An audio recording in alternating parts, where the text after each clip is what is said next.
Alright, so in this video, I'm going to solve the equation 4 to the power of x is equal to x to the power of 8. So to solve this, I'm going to first start by taking the power of 1 over 8x on both sides.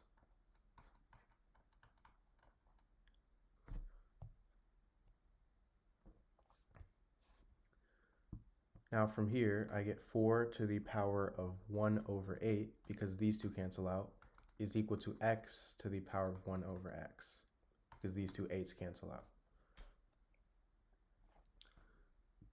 Now this is the same thing as 4 to the power of 2 times 1 over 16. And I can rewrite this as 4 squared to the power of 1 over 16 is equal to x to the power of 1 over x, and 4 squared is 16, so I get 16 to the power of 1 over 16 is equal to x to the power of 1 over x, meaning x is equal to 16.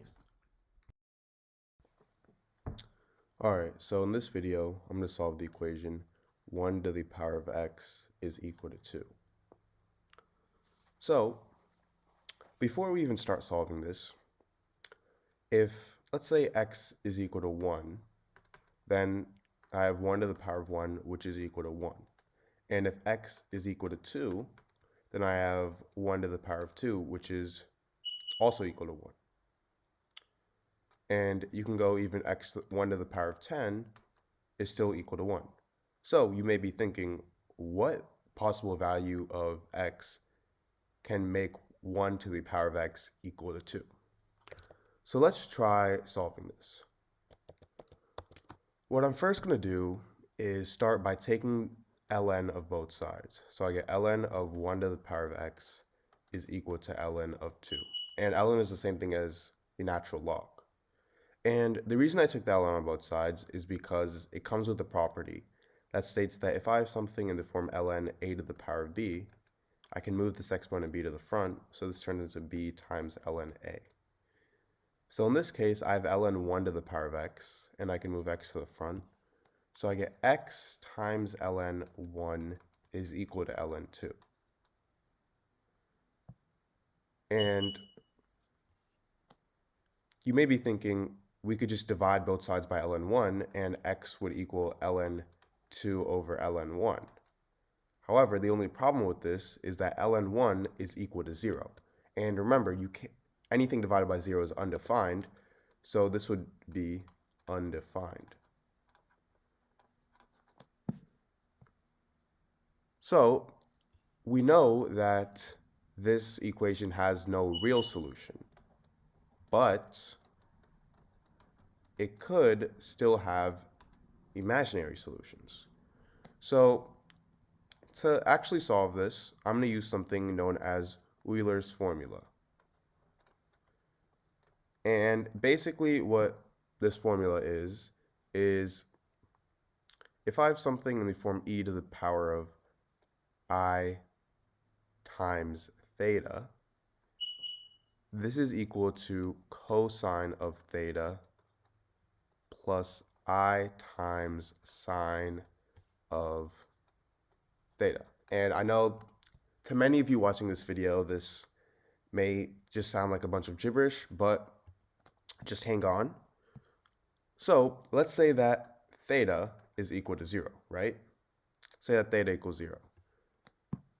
So now I get e to the power of I times 0 is equal to cosine of 0 plus I times sine of 0. Cosine of 0 is 1 and sine of 0 is 0. So I get this all is equal to 1. Now, what if we say theta is equal to 2k pi? And k is just a substitution for all real numbers. So now I get e to the power of I times 2k pi is equal to 1, because all we did was we just substituted theta in for 2k pi. into this same thing. So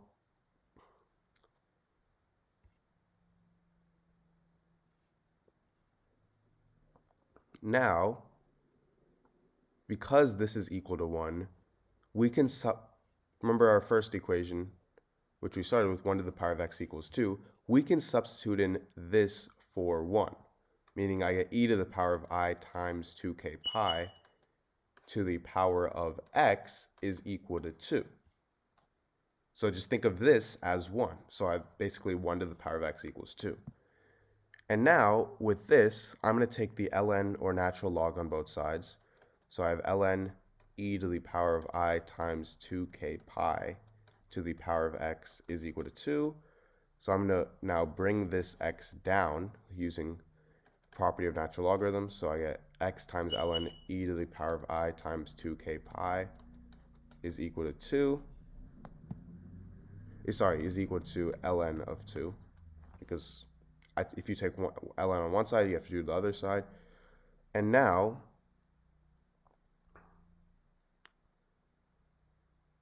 I can also move I times 2k pi to the front. So I have I times 2k pi times x times ln e is equal to ln 2. ln e is simply equal to 1. So I get x is equal to ln 2 over I times 2k pi. And now I'm going to multiply this by I over I.